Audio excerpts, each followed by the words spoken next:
Now, this next part, I mean, we don't technically have to do, but I think it kind of makes this a little bit more interesting and easier to work with.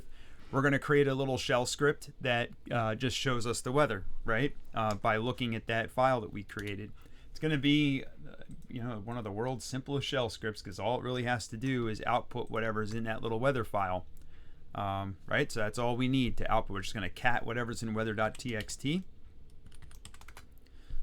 We do have to make it executable, and I have mine already in my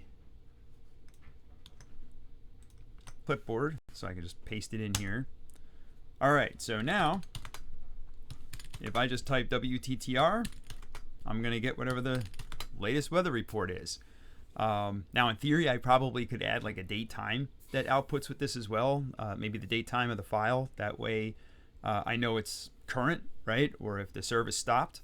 But I'm also going to show you how to use the journal to make sure this is actually running.